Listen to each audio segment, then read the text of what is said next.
Hello friends, welcome to number one study. इस video में हम सॉल्व करेंगे क्लास 10 इंग्लिश की book first flight the ball poem के सभी क्वेश्चन आंसर्स। सो स्टार्ट करते हैं। फर्स्ट क्वेश्चन है पेज नंबर 47 का। Why does the poet say I would not intrude on him, why doesn't he offer him money to buy another ball. अब आपको question किया है कि पोएट ऐसा क्यों बोलते हैं आई would not intrude on him, मतलब मैं उस बच्चे के मैटर में इंटरफियर नहीं करूँगा, उसके मैटर में बीच में नहीं जाऊँगा, ऐसा क्यों बोलते हैं। और एक क्वेश्चन है Y doesn't he offer him money, और जो पोएट है वो उस बच्चे को, वो तो बच्चा बहुत परेशान है ना, उसकी बॉल खो गई है, ठीक है, तो इतना परेशान है, इतना सैड है, तो पोएट फिर उसको ऐसा क्यों नहीं करते कि पैसे दे देते, तो बच्चा क्या करता, बॉल खरीद लाता दूसरी, है ना, तो वो ऐसा भी नहीं करते। तो हमें इसका रीज़न बताना है कि पोएट ने ऐसा क्यों किया, ठीक है। तो इसका आंसर क्या होगा, the poet says I would not intrude on him. Poet बोलते हैं कि मैं उसके मैटर में बीच में नहीं जाना चाहता, ठीक है, इंटरफियर नहीं करना चाहता, बिकॉज इसका रीज़न है he does not want to intervene in the natural process of learning, क्योंकि यहाँ पे पोएट उसके जो नेचुरल प्रोसेस है सीखने की, नेचुरल प्रोसेस मतलब कैसे कि बच्चे ने अपनी पसंद वाली चीज़ जो है वो खो दी है, ठीक है, तो अब बच्चे को सीखना भी तो चाहिए कि उसकी पसंद वाली वो चीज़ थी, तो उसकी केयर करना उसको सीखना चाहिए, रिस्पॉन्सिबल होना चाहिए उस बच्चे को कि अगर वो चीज़ मुझे पसंद है तो उस पानी के पास उसको खेलना ही नहीं चाहिए था जहाँ पे उसकी बॉल गई थी, राइट। तो अभी वो बच्चा ये सीख रहा था, ये नेचुरल प्रोसेस है, तो इस प्रोसेस में जो पोएट है वो इंटरफियर नहीं करना चाहते थे, बीच में नहीं आना चाहते थे। He wants a boy to learn the meaning of loss on his own.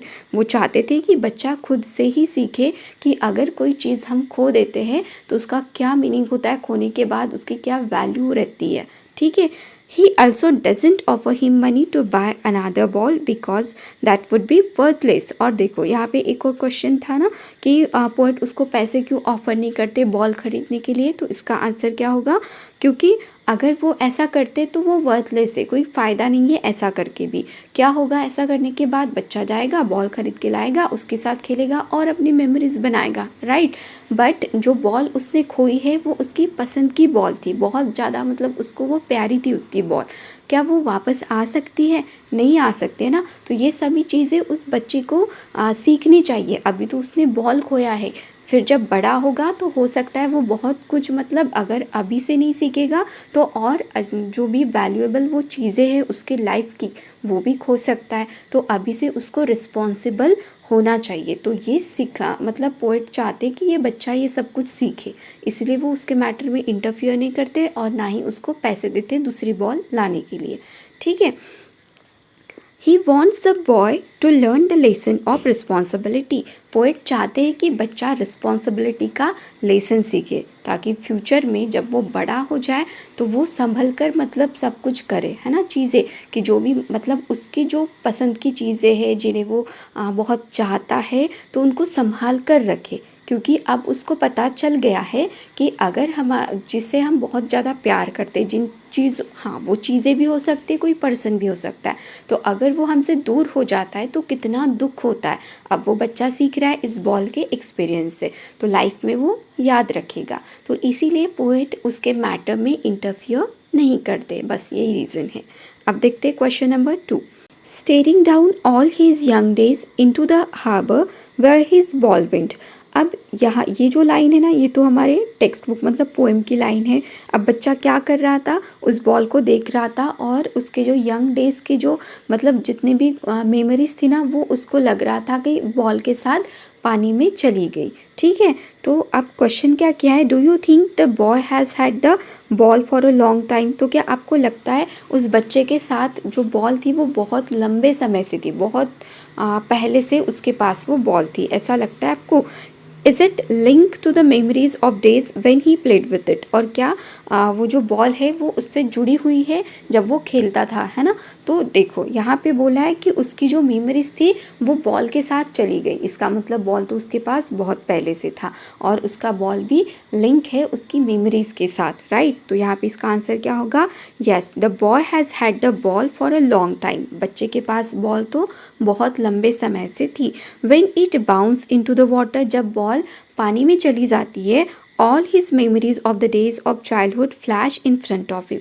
मतलब जैसे जाते उसको मतलब समझ में आता है कि अब तो ये बॉल मुझे नहीं मिलेगी, और उसके साथ साथ मतलब उसको एकदम से शॉक भी लगता है, एक शॉर्ट शॉक बोल सकते हैं कि अब बॉल चली गई, जितनी भी मेमोरीज थी उस बॉल के साथ, कितने लंबे समय से उसके पास वो बॉल थी, सभी मेमोरीज जो है उस बॉल के साथ पानी में चली गई। This led to a realization that those moment would not come back. तो इससे उसको रियलाइज़ होता है कि अब वो जो मोमेंट थे, जो भी उस बॉल के साथ उसने जो क्षण बिताए थे, जैसा वो खेलता था, वो तो अब उसके लाइफ में वापस नहीं आ सकते। हाँ, बॉल दूसरी आ सकती है, बट जो बॉल उसने खोई है ना, वो बॉल उसकी लाइफ में फिर से नहीं आ सकती है। ठीक है, just like the ball he can buy new balls and can similarly create new moments. अब वो नया बॉल खरीद भी सकता है और उसके साथ और नए मोमेंट्स भी क्रिएट कर सकता है। But those that are gone would not return. लेकिन जो चीज़ चली गई वो वापस नहीं आ सकती। ठीक है, तो यहाँ पे इससे हमें समझ में आता है कि बॉल तो बच्चे के पास बहुत लंबे समय से थी, और हाँ, उसकी मेमोरीज से भी लिंक है। अब देखते हैं question number 3, what does in the world of possession mean. ये जो लाइन है in the world of possession, इसका मीनिंग क्या होता है। पोजेशन मतलब क्या, कि बिलोंगिंग बोल सकते हैं, मटेरियलिस्टिक थिंग होता है इसका मीनिंग एक्चुअली। तो वर्ल्ड में ऐसी बहुत सारी मटेरियलिस्टिक थिंग है, मतलब ऐसी चीज़ें जिन पर हमारा हक रहता है, हमारा राइट रहता है, कि हम बोलते हैं कि ये हमारी है, हमारी है, हमारा है, इस टाइप से, तो वो होता है पोजेशन। तो देखो इसका मीनिंग क्या होता है, देख लेते हैं answer. In the world of possession means that the world is full of materialistic things. अब देखते हैं मटेरियलिस्टिक थिंग्स क्या है। Here, everything and every action is made to possess something, whether it is the possession of land, property, money or any other thing. तो इस दुनिया में ना हर किसी को मतलब कोई ना कोई चीज़ तो होती है, चीज़ हो चाहे फिर वो पर्सन हो या फिर पैसे हो, मतलब कोई ना कोई चीज़ तो है, ऐसी मटेरियलिस्टिक थिंग है जो बहुत ज़्यादा पसंद आती है ना, और उसको कभी खोना नहीं चाहते। तो ये होता है पोजेशन, कि नहीं वो मेरी है, मेरी है, इस टाइप से। The poet suggest that losing a ball which is a very small thing. Poet बताते इसमें सजेस्ट करते कि बॉल का खो जाना बहुत छोटी बात है, दूसरी बॉल लेकर आ सकते हैं, है ना, कोई बड़ी बात नहीं है। Would make the boy understand what it is like to loss something that one possessed. तो इससे क्या होता है कि बॉय अंडरस्टैंड करता है। देखो, बॉल का खो जाना एक बहुत छोटी बात है, लेकिन वो बॉल उसके पास बहुत लंबे समय से थी। तो अब उस बच्चे को समझ में आ रहा है कि जो चीज़ मुझे पसंद थी वो मुझसे दूर चली गई। ठीक है, तो कितना दुख हो रहा है वो अभी अंडरस्टैंड कर रहा है बच्चा। तो ऐसा होता है पोजेशन का मीनिंग, मतलब जिस पर हमारा हक होता है, इस टाइप से। अब देखते हैं question number 4, do you think the boy has lost anything earlier. Pick out the words that suggest the answer. अब यहाँ पे क्वेश्चन किया है कि क्या आपको लगता है कि उस लड़के ने, उस बॉय ने इस बॉल के पहले और भी कुछ चीज़ें खोई होंगी, ऐसा आपको लगता है। ठीक है, अगर यस है तब भी हमें क्या करना है, पोएम में से वो वर्ड, वो लाइन हमें लेकर आनी है, और अगर नहीं लगता है तो भी हमें क्या करना है, पोएम में से वो लाइन लेकर आनी है कि हाँ, इस लाइन की वजह से लगता है कि उसने इसके पहले कोई चीज़ ऐसे नहीं खोई होंगी। ठीक है, तो देखते इसका आंसर क्या होगा। No, it seems that the boy had not lost anything earlier. हाँ, तो लगता है कि उस बच्चे ने इसके पहले कोई चीज़ नहीं खोई होंगी।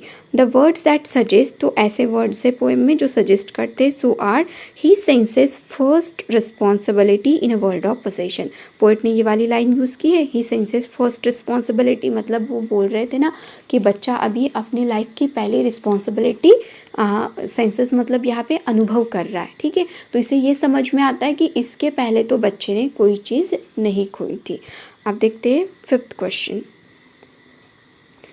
क्वेश्चन नंबर 5 में बोला है, व्हाट डज द पोएट से the boy is learning from the loss of the ball. अब देखो, बच्चे ने बॉल खोया है, तो खोने के बाद अब बच्चा उस चीज़ से क्या सीख रहा है। ठीक है, ये हमें बताना है।